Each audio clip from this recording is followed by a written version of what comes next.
आज का हमारा टॉपिक है नेहरू के अंतर्राष्ट्रवादी संबंधी विचार। नेहरू की राष्ट्रवाद की धारणा में ही अंतर्राष्ट्रीयतावाद के तत्व समाहित है। वस्तुतः वे राष्ट्रवाद को अंतर्राष्ट्रवाद की पूर्व शर्त मानते थे। उनका दृढ़ मत था कि भारत अपनी स्वतंत्रता और विश्व के मामलों में प्रभावशाली स्थिति को प्राप्त किए बिना अंतर्राष्ट्रीय शांति और मानव मात्र के कल्याण के लिए जाने वाले प्रयत्नों में सार्थक भूमिका नहीं निभा सकता। इस प्रकार वे भारतीय राष्ट्रवाद को अंतर्राष्ट्रीयता का सुदृढ़ आधार बनाना चाहते थे। उनका राष्ट्रवाद मानव मात्र की एकता और बिना किसी भेदभाव के समस्त मनुष्य के अधिकारों और हितों के प्रति समर्पण पर आधारित था। अतः साम्राज्यवाद या उपनिवेशवाद का विरोध करना उनके अनुसार राष्ट्रवाद और अंतर्राष्ट्रीयवाद दोनों के लिए ही अनिवार्य था। उन्होंने कहा, राष्ट्रीय आदर्श गहरा और शक्तिशाली है। ये केवल अतीत का विषय नहीं जिसका कि कोई भावी महत्व न हो, किंतु राष्ट्रवाद मनुष्य के समक्ष एकमात्र आदर्श नहीं, वर्तमान के तथ्यों पर आधारित नए आदर्श भी महत्वपूर्ण है। यह है अंतर्राष्ट्रीय आदर्श और श्रमजीवी आदर्श। यदि हम संसार में संतुलन चाहते हैं और संघर्ष में कमी करना चाहते हैं तो इन विभिन्न आदर्शों में एक प्रकार का सामंजस्य स्थापित करना होगा। मनुष्य की आत्मा के लिए राष्ट्रवाद का जो आकर्षण है उसे तो मान्यता अवश्य देनी होगी, किंतु इस आकर्षण को अनियंत्रित हो जाने तथा अन्य आदर्शों पर हावी हो जाने की अनुमति देना उचित नहीं होगा। मानव मात्र के कल्याण की भावना तथा संघर्ष और तनावों की समाप्ति की आशंका उनमें अंतर्राष्ट्रीयवाद के आधार थे। वे एक न्यायनिष्ठ विश्व व्यवस्था के पक्षधर थे। उनका मत था कि विश्व में जाति, नस्ल आदि के भेदों को समाप्त कर ऐसी व्यवस्था स्थापित की जानी चाहिए जिसमें संसार के प्रत्येक हिस्सों में रहने वाला जन समुदाय समान रूप से गौरवपूर्ण जीवन यापन करने की परिस्थितियां प्राप्त कर सकें। इस दृष्टि से राजनीतिक शक्ति के कल्याणकारी प्रयोजन के लिए उपयोग का आग्रह उनके अंतर्राष्ट्रीयवाद का एक अनिवार्य तत्व है। वे भारत की स्वतंत्रता को भी इस दृष्टि से महत्वपूर्ण मानते थे कि स्वतंत्रता भारत विश्व में स्वतंत्र और न्याय के लिए संघर्ष में सार्थक भूमिका निभा सकता है। पंचशीलता या गुट निरपेक्षता।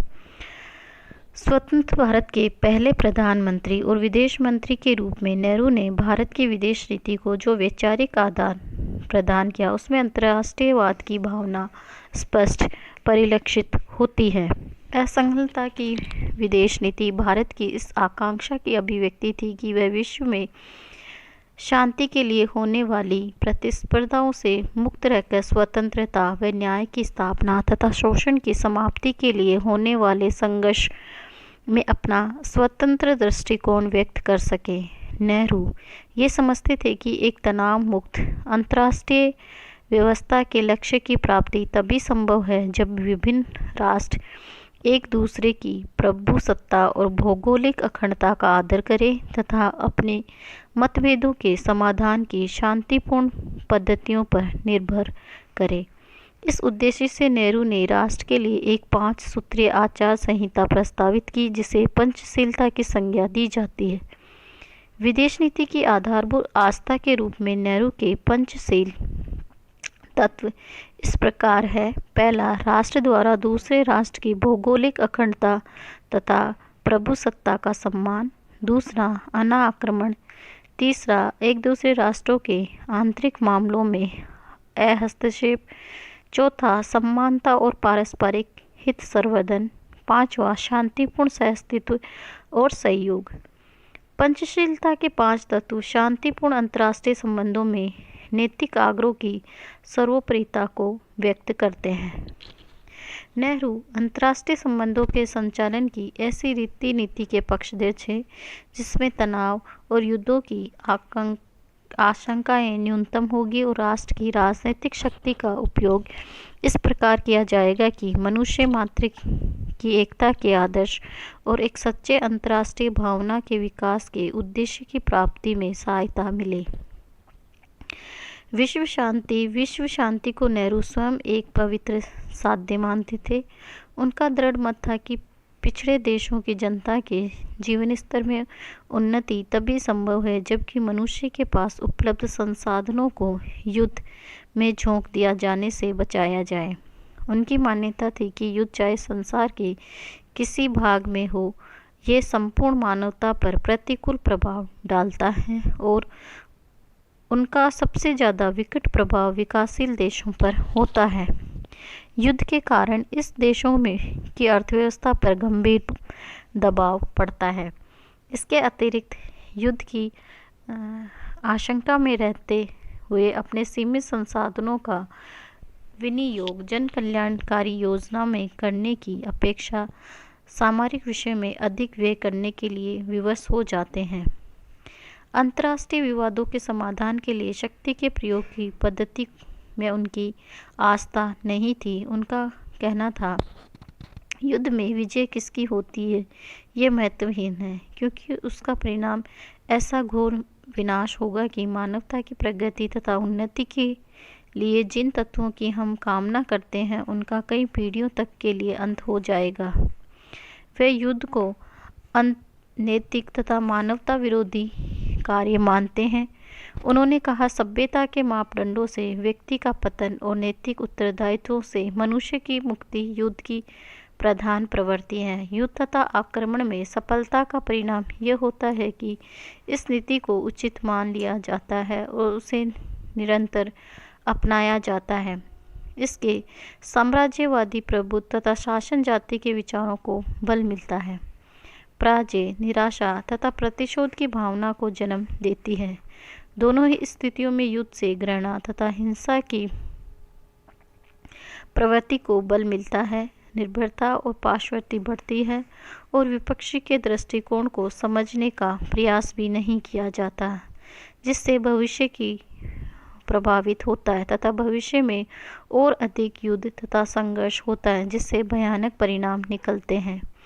एक प्रभावशाली अंतर्राष्ट्रीय व्यवस्था के निर्माण के लिए संस्थागत प्रयत्नों को नेहरू सार्थक और महत्वपूर्ण मानते थे।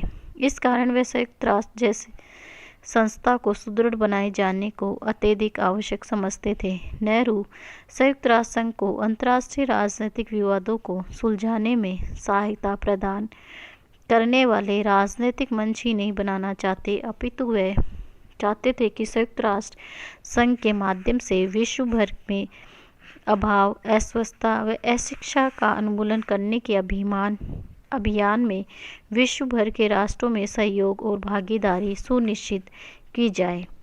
अब हम चर्चा करते हैं नेहरू के मानवतावादी संबंधी विचारों पर। नेहरू मानव जीवन की नैतिक प्रयोजन, मनुष्य की नैतिक चेतना तथा सत्य और आदर्श के लिए संघर्ष करने की मनुष्य की क्षमता के प्रति विश्वास रखते थे। वे परंपरागत अर्थों में व्यक्तिवादी तो नहीं थे, किंतु ये कहना सर्वदा उचित है कि व्यक्ति उनके चिंतन का केंद्रीय तत्व था। साम्यवादी विचार में अत्यधिक प्रभावित होते हुए भी मार्क्स के सिद्धांत पर आधारित समाजवादी पद्धति को उसी रूप में अपनाने के लिए केवल इस कारण प्रेरित नहीं हुए कि ये पद्धति व्यक्ति की व्यक्तित्वता का निषेध करती थी और व्यक्ति की स्वतंत्र चेतना पर समुदाय के बाध्यकारी नियंत्रण को बलपूर्वक थोपती थी। मनुष्य के प्रति नेहरू की निष्ठा उदारवादी वातावरण में हुए उनके प्रशिक्षण और महात्मा गांधी तथा रविंद्रनाथ टैगोर जैसे व्यक्तियों के सम्मिलित प्रभाव का परिणाम थी। व्यक्ति के अधिकार पर आधारित पश्चिमी उदारवाद ने उन्हें प्रभावित किया। पश्चिमी उदारवादी विचारों की पृष्ठभूमि में उन्होंने राज्य और मनुष्य पर नियंत्रण स्थापित करने वाली अन्य संस्थाओं द्वारा व्यक्ति के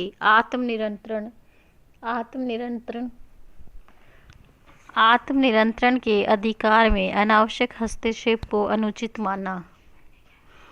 पश्चिमी उदारवादी की भांति नेहरू ने स्पष्ट स्वीकार किया कि राज्य की दमनकारी शक्ति के विरुद्ध व्यक्ति के कतिपय अधिकारों को मौलिक और अनुल्लंघनीय माना जाना चाहिए तथा उनके संबंध में राज्य की बाध्यकारी शक्ति के प्रयोग को वर्जित किया जाना चाहिए।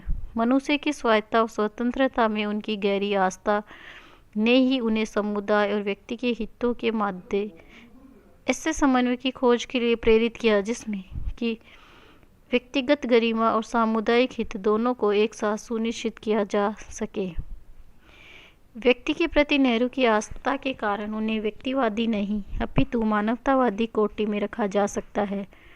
व्यक्ति के प्रति नेहरू का दृष्टिकोण पश्चिमी उदारवाद से इस अर्थ में भिन्न है कि उदारवाद व्यक्ति के जीवन में राज्य के अनावश्यक हस्तक्षेप का निषेध करता है और केवल व्यक्ति ही अपने हितों में निर्णय लेने की बौद्धिक क्षमता में विश्वास करता है। इसके विपरीत नेहरू की आस्था केवल व्यक्ति की बौद्धिक क्षमता में नहीं अपितु मानव की नैतिक प्रेरणा में है। नेहरू की दृढ़ मान्यता है कि व्यक्ति में व्यक्ति के कर्तव्य के प्रति समर्पण, आत्मत्याग और उच्चतर नैतिक प्रयोजन के प्रति निष्ठा की सहज भावनाएं होती है, जिनके रहते हुए राज्य की दमनकारी शक्ति के भय द्वारा नहीं अपितु अपनी नैतिक चेतना के कारण ही अपने कल्याण और सामुदायिक हित के मध्य समन्वय स्थापित करने की क्षमता रखता है। व्यक्ति के नैतिक व्यक्तित्व के प्रति नेहरू की आस्था किसी धार्मिक विश्वास का परिणाम नहीं थी। गांधी जी की तरह वे व्यक्ति की अनिवार्य श्रेष्ठता में तो विश्वास करते थे, किंतु वे नहीं मानते थे कि व्यक्ति की ये नैतिक श्रेष्ठता इस कारण है कि प्रत्येक व्यक्ति में ईश्वर का अंश विद्यमान है। नेहरू की मान्यता थी कि मानव में ऐसी आंतरिक प्रेरणा और सार्थकता होती है कि वह क्षुद्र और संकीर्ण मतों की बजाय व्यापक और नैतिक प्रयोजन के प्रति समर्पित हो सके। ये स्वीकार करते थे कि स्वार्थ और संकीर्णता कई बार व्यक्ति के इस नैतिक आग्रह को अनाचित कर देती है, इसलिए व्यक्ति के जीवन पर बाध्यकारी बाहरी नियंत्रण एक सीमा तक अपरिहार्य हो सकते हैं। किंतु उनका दृढ़ मत था कि ऐसी स्वतंत्रताएं दुर्बलता मनुष्य पर स्थायी प्रभाव नहीं रख सकती और अंत में मनुष्य की आदर्श के प्रति निष्ठा के समक्ष पराजित होना ही पड़ता है। उन्होंने कहा, मनुष्य की यह प्रवृत्ति कितनी आश्चर्यजनक है। युगों युगों से अपनी अगणित दुर्बलताओं के पश्चात भी मानव ने आदर्श के लिए, सत्य के लिए, विश्वास के लिए, देश और आत्मसम्मान के लिए अपने जीवन तथा को बलिदान कर दिया। मनुष्य अपने आदर्शों को परिवर्तित कर सकता है, किंतु आत्म बलिदान की शक्ति बनी रहती है और इस शक्ति के होते हुए वह आशा का परित्याग कर ही नहीं सकता। नेहरू टैगोर को महान मानवतावादी मानते थे। टैगोर की मानव के प्रति आस्था ने उन्हें अभिभूत कर लिया। उन्होंने अपने ग्रंथ द डिस्कवरी ऑफ इंडिया में टैगोर के संदेश को भी कि मैं ईश्वर में विश्वास खो सकता हूँ, किंतु मैं मनुष्य में विश्वास को खो देने का घोर पाप नहीं कर सकता, प्रशंसापूर्ण उद्बुद्ध किया। नेहरू स्वीकार करते थे कि परिस्थितियों, विकृतियों और संकीर्ण स्वार्थों ने मनुष्य को उसकी मूलभूत गरिमा से वंचित कर दिया। वे मानव के इस तत्कालीन नैतिक पतन के समक्ष परास्त नहीं होना चाहते थे, अपितु ये मानते थे कि मनुष्य के व्यक्तित्व में विद्यमान अनिवार्य श्रेष्ठता में आस्था रखकर ही एक नई न्यायनिष्ठ व्यवस्था का निर्माण किया जा सकता है। उन्होंने कहा, जब मैं चारों ओर देखता हूँ तो मुझे एक गौरवपूर्ण सभ्यता के गिरते हुए ध्वस्त दिखाई पड़ते हैं, मानो वे निर्भरता का विशाल ढेर हो। फिर भी मैं मनुष्य में विश्वास खो देने का घोर पाप नहीं करूँगा, अपितु ये आशा व्यक्त करता हूँ कि जब प्रलय गुजर जाएगा और सेवा तथा बलिदान की भावना से वातावरण निर्बल हो जाएगा तो इतिहास में एक नवीन अध्याय खुलेगा। मैं मनुष्य में विश्वास नहीं खो सकता। ईश्वर की सत्ता से हम भले ही इनकार कर दे, किंतु यदि हम मनुष्य की सत्ता को अस्वीकार कर दे तो प्रत्येक बात निरर्थक बन जाएगी और हमारे लिए कोई आशा शेष नहीं रह सकेगी। मनुष्य के प्रति नेहरू की आस्था के दो स्वाभाविक आयाम थे। पहला, वे समस्त संस्थाओं के औचित्य को केवल एक आधार स्वीकार करते थे कि वे मानव के कल्याण के प्रति समर्पित हो। दूसरा, वे स्वीकार करते थे कि एक न्यायनिष्ठ सामाजिक व्यवस्था तथा एक शांतिपूर्ण अंतर्राष्ट्रीय व्यवस्था की स्थापना राज्य तथा एक अन्य दमनकारी संस्थाओं के बाध्यकारी नियंत्रण द्वारा नहीं, अपितु मानव में अंतर्निहित उदार श्रेष्ठता और समन्वयकारी प्रवृत्तियों में आस्था रखकर ही की जा सकती है। उनके विचारों के इस मानवतावादी पृष्ठभूमि के कारण ही उन्हें समाजवाद के सामाजिक और आर्थिक न्याय के मतों को तो ग्रहण किया, किंतु इस पवित्र उद्देश्य की प्राप्ति के लिए उन्होंने साम्यवादी तरीकों की अपेक्षा गांधी की अहिंसावादी प्रवृत्तियों ने अधिक आकर्षित किया, क्योंकि हिंसा का नियम दमनकारी शक्ति के सम्मुख व्यक्ति के विवश समर्पण पर आधारित है और इस प्रकार व्यक्ति की गरिमा का अनिवार्य निषेध करता है। इसके विपरीत अहिंसा का सिद्धांत व्यक्ति की गरिमा को बनाए रखता है। अहिंसक पद्धति व्यक्ति में अंतर्निहित नैतिक व मानवीय चेतना को उद्दीपित करके क्रियाशील होती है। इस प्रकार वे व्यक्ति को विवश नहीं अपितु रूपांतरित करती है और इस कारण वे व्यक्तिवादी गरिमा और न्यायनिष्ठ व्यवस्था की स्थापना के उद्देश्यों को एक साथ सुनिश्चित कर सकती है। आज के लिए इतना ही। धन्यवाद।